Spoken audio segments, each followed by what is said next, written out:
This channel does not promote any violent, harmful, or illegal activities. All content provided by this channel is meant for an educational purpose only. আজকের অত্যন্ত গুরুত্বপূর্ণ খবর, উপরাষ্ট্রপতি পদে নির্বাচন আজ।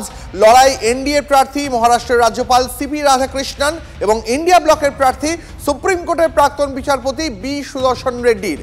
বিকেল ৫টা পর্যন্ত ভোট গ্রহণ চলবে। ভোট গ্রহণ হবে সংবিধান সদন বা পুরনো সংসদ ভবনে। সন্ধ্যা থেকে গণনা শুরু হবে। আজ রাতের মধ্যেই ফলাফল স্পষ্ট হবে। এই ভোটে মোট সাংসদ বা ভোটারের সংখ্যা ৭৮১, লোকসভায় ৫৪৩ এবং রাজ্যসভায় ২৩৩ এবং মনোনীত সাংসদ ১২ জন। শিবু সোরেনের মৃত্যুর কারণে সংখ্যা ১ কমেছে। জয়ের জন্য প্রয়োজনীয় ম্যাজিক ফিগার ৩৯১। এনডিএর হাতে রয়েছে ৪৩৯টি ভোট।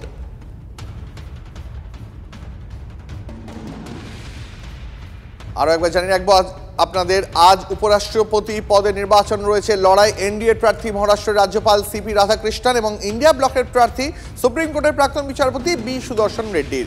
বিকেল ৫টা পর্যন্ত ভোট গ্রহণ চলবে। ভোট গ্রহণ হবে সংবিধান সদন বা পুরনো সংসদ ভবনে। সন্ধ্যা থেকে গণনা শুরু হবে। আজ রাতের মধ্যেই ফলাফল সম্ভবত স্পষ্ট হয়ে যাবে।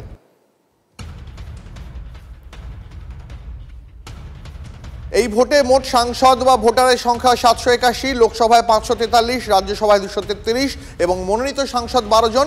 শিবু সোরেনের মৃত্যুর কারণে এই সংখ্যা ১ কমেছে। জয়ের জন্য প্রয়োজনীয় ম্যাজিক ফিগার ৩৯১। এনডিএর হাতে রয়েছে ৪৩৯টি ভোট। এনডিএ পাবে ওয়াইএসআর কংগ্রেসের সমর্থন।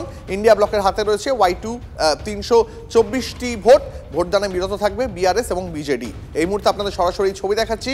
প্রধানমন্ত্রী নরেন্দ্র মোদী, তাকে দেখতে পাওয়া যাচ্ছে এই মুহূর্তে। তিনি এসে পৌঁছে গিয়েছেন ইতিমধ্যেই। আজ উপরাষ্ট্রপতি পদে নির্বাচন রয়েছে। সেই লড়াইয়ে এনডিএ প্রার্থী মহারাষ্ট্রের রাজ্যপাল সিপি রাধাকৃষ্ণন এবং ইন্ডিয়া জোটের প্রার্থী সুপ্রিম কোর্টের প্রাক্তন বিচারপতি বি সুদর্শন রেড্ডি। এই মুহূর্তে আরও একটা বড় খবরের নজর রাখবো। আরিয়া দহের ত্রাস জয়ন্ত সিং, মনে আসে নিশ্চয়ই, তার সাগরেদকে এবার পাল্টা মার। হুমকি দেওয়ার অভিযোগে জয়ন্তের অনুগামীকে বেধড়ক মারধর করা হলো। অভিযোগ জয়ন্তের বিরুদ্ধে সাক্ষী বিমল পাজা এবং তার পরিবারের সদস্যদের বিরুদ্ধে। ঠিক কি ঘটেছিল, কি অভিযোগ, পাল্টা অভিযোগ সামনে আসছে, জানতে সরাসরি কথা বলবো আমাদের সহকর্মী অনন্ত এই মুহূর্তে রয়েছেন আমাদের সঙ্গে সরাসরি ঘটনাস্থল থেকে। অনন্ত, ঠিক কি ঘটেছে, কি অভিযোগ, একবার বিস্তারিত জানাও। এই যে সুশোভন সরখেল, এ হচ্ছে জায়েন্ট সিংয়ের সাকরেদ। জায়েন্ট সিংয়ের যে মূল কেসের যে সাক্ষী বিমল পাজা, তার বাড়ির সামনে গিয়ে গালিগালাজ, তাকে হুমকি দেওয়ার অভিযোগে তাকে মারধর করে এলাকার বাসিন্দারা এবং বিমল পাজার গ্রুপ। এরপরে এই সিসিটিভি সেই ফুটেজ এই এলাকায় ছড়িয়ে পড়তেই উত্তেজনা তৈরি হয়। পুলিশ বিমল পাজাকে এই মুহূর্তে গ্রেপ্তার করেছে। তাকে আজকে ব্যারাকপুর আদালতে পাঠানো হবে।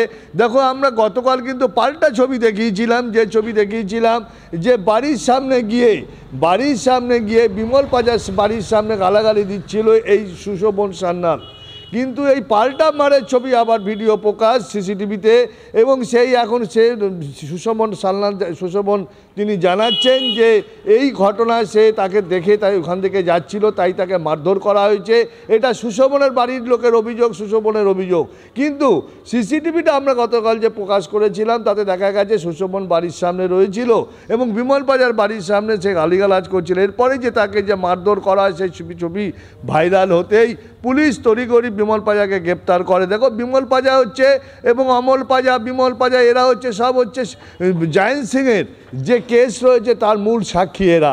পুলিশ এবার সুশোভনকে গ্রেপ্তার করবে কিনা সেটাই হচ্ছে দেখার বিষয়। কারণ সুশোভন তো গিয়েছিল বিমল পাজার বাড়ির সামনে গালিগালাজ হুমকে দিতে। তাহলে সুশোভন যদিও এখনও চিকিৎসাধীন, তবে পুলিশ সুশোভনের ওপর কি ব্যবস্থা নেয় বেলগড়িয়া থানার পুলিশ, সেটাই এখন দেখার বিষয়। একেবারেই আনন্দ, অনেক ধন্যবাদ। এই মুহূর্তে সেই সিসিটিভি ফুটেজ দেখাচ্ছি আপনাদের, ভাইরাল এই ফুটেজ দেখুন। সেই ছবিটা আরো একবার। আরিয়া দহের জয়ন্তর সাগরেদকে পাল্টা মারের অভিযোগ, সিসিটিভি ফুটেজ ভাইরাল।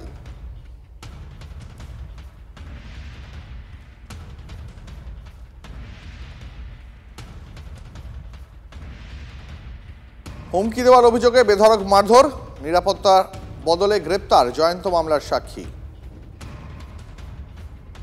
সজল পাজা, বিমল পাজা, এরা একটা হাফ প্যান্ট পরে খালি গায়ে দৌড়ে আসে, এসে বলে সায়নদীপ পাজাকে, তোর কি মাথা খারাপ, ক্যামেরার সামনে এগুলো কেন করছিস?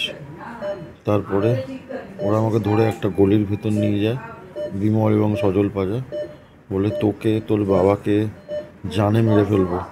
বন্দুকের বাট দিয়ে আমাকে মারে, লোহার কিছু দিয়ে মাথায় মারে, মেরে বলে তোকে ছাড়বো না, তোকে কী করতে হয় আমরা সব জানি, তোর কোন বাবা আছে তাকে ডেকে নিয়ে আমরা বুঝে নেব, আমরা কাউকে ভয় পাই না, পুলিশ কিচ্ছু করতে পারবে না, আমরা সব কিছু ব্যবস্থা করেই তোকে আজকে ধরেছি।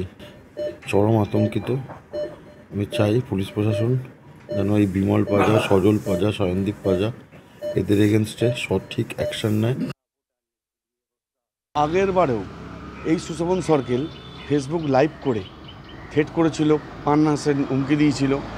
ঠিক সেমভাবে কালকে আবার এসে 3-4 জন মিলে বাইকে করে এসে এই এলাকায় দাঁড়িয়ে অশ্লীলভাবে গালাগালি হুমকি দিচ্ছে।